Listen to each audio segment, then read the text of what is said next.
San Francisco's iconic tourist spots are full of life again. And while visitors are returning to the city this summer, tourism is still not quite what it used to be. So the city uses two metrics to track tourism, which is a major source of revenue. So one of them is the number of people flying into SFO. And according to the latest numbers, domestic travel is now 83% of pre-pandemic levels, while international travel is at 93%. Okay, so the second metric is hotel occupancy rates. Now, before the pandemic, 85% of the city's hotel rooms were constantly booked. Right now, that number is down to only 65%.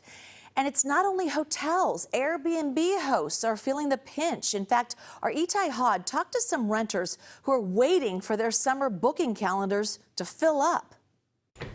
13 years ago, Catherine Bloom was looking for a way to make extra money when she stumbled on a Craigslist ad for a little-known startup called Airbnb.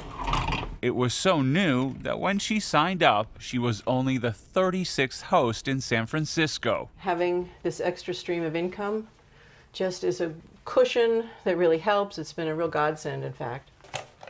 Even though times were a little tough during the pandemic, last year guests started to return with more reservations than she could ever handle. Here's July of 2022, August. Look how busy August was.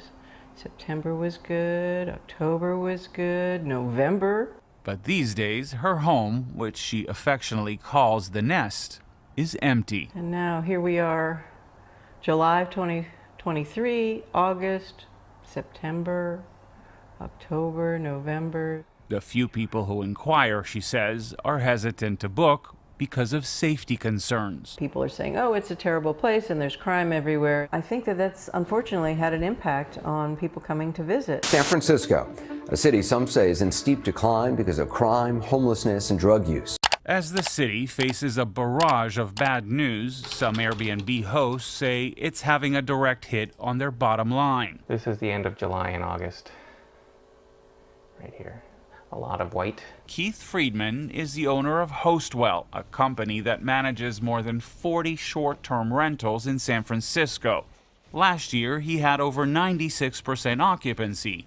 These days, he's lucky to get half that. He says the number one question among his guests is San Francisco safe? I can't blame the press for stating what's actually true, because it is true, but I do feel that they're unfairly picking on San Francisco. According to SF Travel, the decline could be a result of several factors, including a sharp drop in Asian and business tourism, not to mention the wave of travelers making up for lost time after the pandemic is now winding down.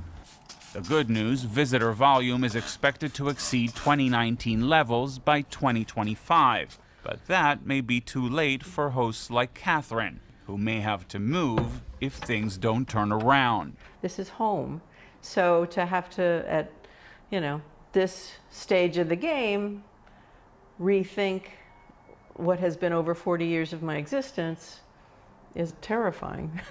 Now she's praying it won't come to that, and that reservations for her beloved home will go through the roof.